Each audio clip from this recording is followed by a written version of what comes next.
Same job, lower MBA rank, but a higher offer rate? Look, stop the cap. MBA ranks absolutely matter until they absolutely don't. Here's how you know when the rank of an MBA program is non-negotiable or when a regional scholarship beats prestige on the ROI, and a simple rule to know how to pick the right school for you. And for my FGLI babies, don't worry, I got you. Tap in with me. Already, welcome back to the channel. If you're new here, I'm Tyler. I'm a first-gen college grad. I'm a vet, Wharton MBA, and an MBB consultant. And look, I took the long road to get here with no playbook, but on this channel, I'm building one for you. And today, I'm pulling back the curtains on when the MBA rankings actually matter for you, or when a regional powerhouse can beat the ROI of a prestigious MBA any day. Tap in with me. Let's get into it. Let's get the most important section out of the way first. When does the rank of an MBA matter? To answer this, you have to understand this truth.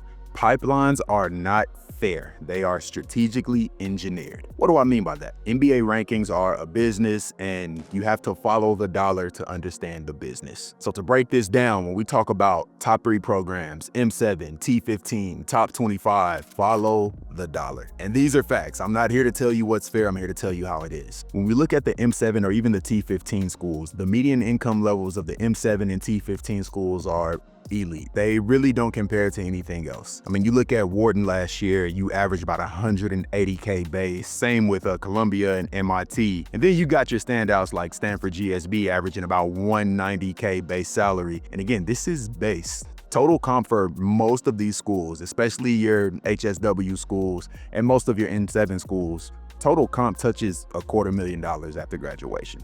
That's bonus, base, investments, all of that. So why do rankings matter in this case? Because you get paid more. We are in this for the manyan. And to be clear, this is not just about the salary you make. It's about the jobs that these top schools attract. When we look at investment banking, VC, management consulting, your top tech jobs, they all, disproportionately, these companies recruit from M7 schools. It matters. It matters. And this is really simple math, because at top programs, the recruiter density is large, meaning students get more interviews at more firms, leading to more people landing jobs at these top firms. Simple math, I'm just a messenger. And when we talk about recruiter density from the top firms, it's not just which firms are there, it's how many firms are there at your school. For example, and you can do your research here, Chicago Booth in 2024 had 100 graduates go to MBB programs, go to your McKinseys, your BCGs, and your Bains. That's kind of crazy. 100 people stepping into $250,000 a year in total compensation. That's a lot of money, that's a lot of people, and I guarantee you this, that's not happening at your scratch and sniff program. I'm not, to being honest. And yes, you can absolutely get into any firm from any school. It is possible, but possibility is not probability, and we know that. We're grown, we're being real here. Let's not build our plan on exceptions. Do your research, follow the math, follow the dollar. So for when MBA programs matter most, we got pipeline and pay, we got recruiter density, and we got history and alumni reach. Now listen to me here. We do know prestige is a passport. It's not a guarantee. It's not going to guarantee that you're successful, but history is there for us to study. And historically, the best outcomes across the global landscape of business come from top MBA programs. It matters. Over the past 30 years, Harvard, Wharton, and Stanford have never left the top 5 in MBA rankings. Most of those years, Harvard takes the #1 spot. In recent years, it's been Stanford and Wharton battling out for that #1 spot. But those 3 schools never leave the top 5, and it's for a reason. Again, rankings are a business. There are things at play to make sure these schools remain #1. Follow the dollar. It matters. And another reason why these global rankings are important is the international reach of these programs. Your top 3, top 5 M7 programs, they have the greatest global landscape, the greatest amount of global alumni. So if you're looking to get into a global space, or if you're looking to take your career beyond borders, you should consider a top school. It will make your path easier, and you increase your surface area for luck to find you. So when it comes to this MBA thing, if you care about your money and your compensation, if you care about the amount of top brands that want to recruit from your school, And if you care about the global reach of your alumni base, your MBA rank matters. Now, let me call my first-gen low-income babies to the front of the congregation. I'd like to have a word with you. Look, you have to realize that you did not come from wealth, so you have to make wealth come from you. And your network is the foundation by which your career will be built upon. When you choose to go to an elite school, when you choose for a second to think of the bigger picture and go to a school that's harder to get into, may be more expensive, may require a little debt now, you make not only your life easier, but obedience to that calling is for your bloodline. Let me tell you what I mean. Prestige can absolutely raise the floor to heights that even your grandchildren can eat from. Trust me.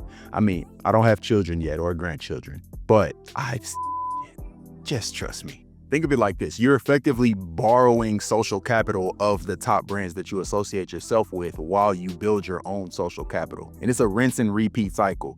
They give to you, you build yours, you give back to them, and that's how you continue to reap and sow. Also, think of the social mobility accelerator. I mentioned earlier, schools like Harvard, Stanford, Wharton, Columbia, Booth, Kellogg, MIT, they unlock pipelines to careers where you are making $250,000 a year around the age of 30. Most of the time before you hit 30. If you are FGLI, you probably don't know someone who's making that kind of money. People die without making that kind of money, and you have a chance to with the bigger picture in mind.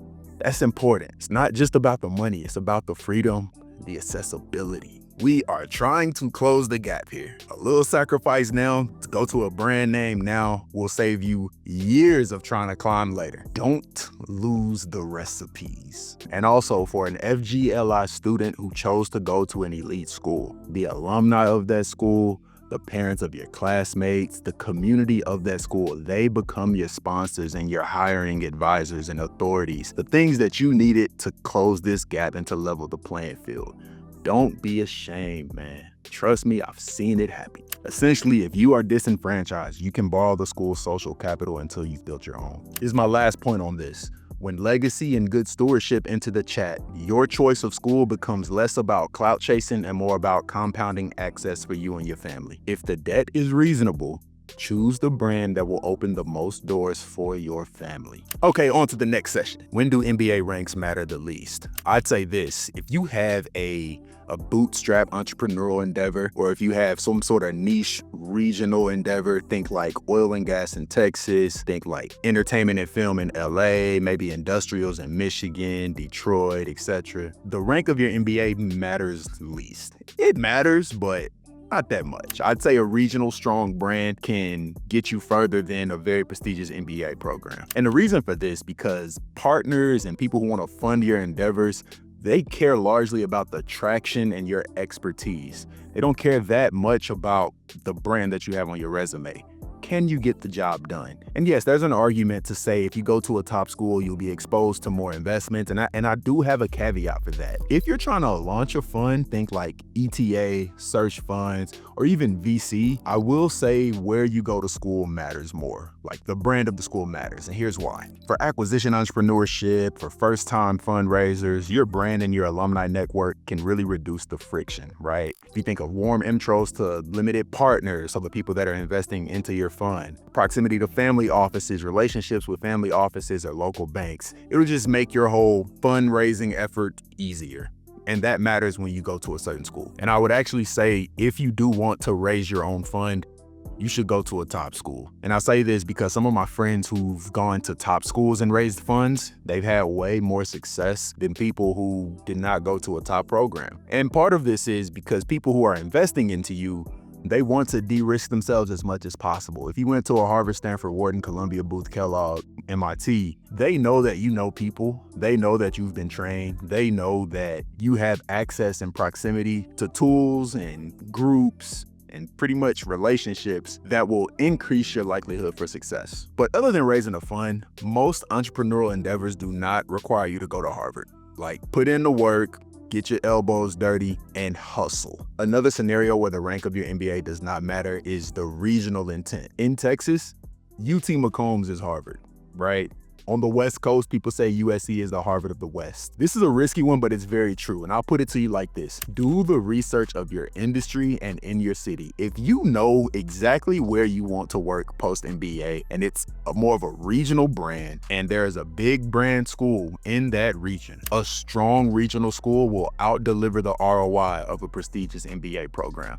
So save your money and choose wisely in that case. Here's the last one. Your MBA rank will not matter if the market says so. Look, market cycles really decompress the prestige of an MBA program. In these cases, when the market is not marketing, your hustle matters more than the brand you chose. Now, I'll say this. If you know you're a hustler and you chose to go to a top school, I would say recession-proof, and I mean that. In tougher market cycles, even the best schools in the world will see their unemployment rate or their not hired rate go from single to double digits. It just depends. The market dictates a lot, so keep your feet on the ground, keep your ear to the streets. The big takeaway here is this: when the market is in a downturn, your skills, your adaptability, your ability to network matters way more than the brand you choose. You have to have that hustle, all right? So let's press the micro recap button real quick on when the brand of your MBA doesn't matter as much. Rankings matter less when you're founding, when you're playing a regional game, or when you're navigating recessions. Hustle and targeting beat pedigree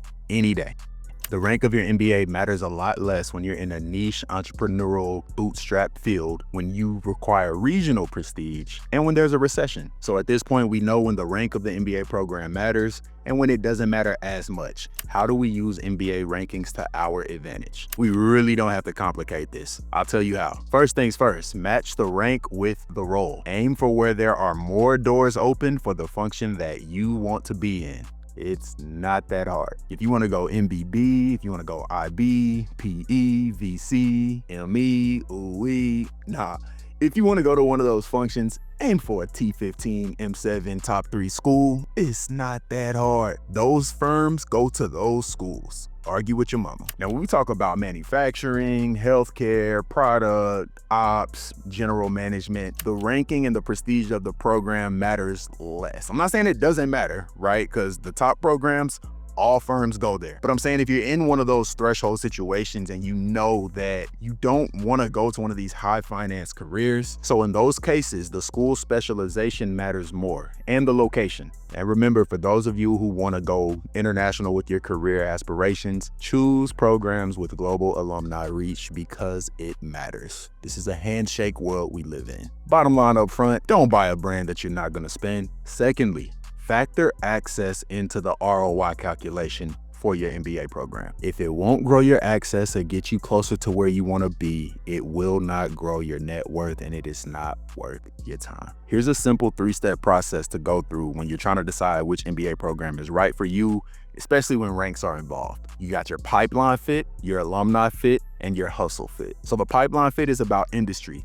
How many employers from the industry you want to work on hire from your school? Count it up. Very simple. For the alumni fit, I ask myself this question: can I line up anywhere from 5 to 10 effective warm intros in that first week? Not even the first week. As soon as I get my acceptance letter, can I line up those calls? And what I mean by this, if you want to go work at Bain & Company or Goldman Sachs, can you line up 5 to 10 people who came from your school or the school you have in question and get them on the phone? That's a good sign that you are in the pipeline and you are in the right alumni pool. And finally, the hustle test. Will this school amplify your hustle? And you know a school will amplify your hustle when you think of the classmates, the treks, the clubs, the leadership roles, and the exposure inside and outside the classroom. If this school gives you the exact tools you need to go hunt, that's a great sign. So the rule of thumb here is to choose the best platform that increases your surface area for luck to find you. And in this case, I would use that more as like a guardrail, not a tiebreaker, right? Because you have to think of your potential. I'll put it to you like this. Think of prestige and rank as potential energy, and think of your hustle, the alumni network, and the resources as the kinetic energy. So with that example, I highly recommend you pick the school where your outreach will convert the fastest. Now again, for my first gen low income babies, y'all, come to the congregation because we need to have a different discussion. Look, debt, pride, and ego aside, if you earn admissions into an HSW, an M7, T15, or a top 25 school, strongly consider based on the highest ranking. If you get into a top school, when I say top, I'm talking M7, T15, right? And the debt is manageable. I said it. You gotta go. I'll be nicer. Strongly consider attending, okay? Cause y'all, the access, the alumni, and the signaling to the world is truly life-changing. If the price is right, take the elevator. Like, get out of your way. Now, if you are FGLI and you have more regional or niche aspirations, we can talk about that. But promise me this, I want you to reach out to at least 3 people who are alumni of the school that you're considering, not current students. Current students think that their school is the best decision they've ever made in their life because business school is great, right? But alumni will keep it real with you because they are living the life that you will have to live. And because they are also FGLI, they understand the weight of that decision. Now, how do you find these people? You want to go to LinkedIn and you want to look up MLT alum, Twigo alum. Those are the 2 that are coming off the top of my head right now. Full of people like us, all right? Talk to them. We all like to reach out. Man, reach out to me because I've been there and I've helped other people make that decision. All right, enough of all that sentimental stuff. Here's a quick recap. Rankings matter most for elite pipelines, recruiter density, and global mobility. They matter a lot less for niche entrepreneurship, regional dominance, and economic downturns. Ooh, I forgot to mention something. Please like the video, leave a comment below. I'm answering the best 5 questions. Engage in the comments, like the comments. I'm answering questions. I'm giving free game. Thank you for watching. I'll see you in the next video.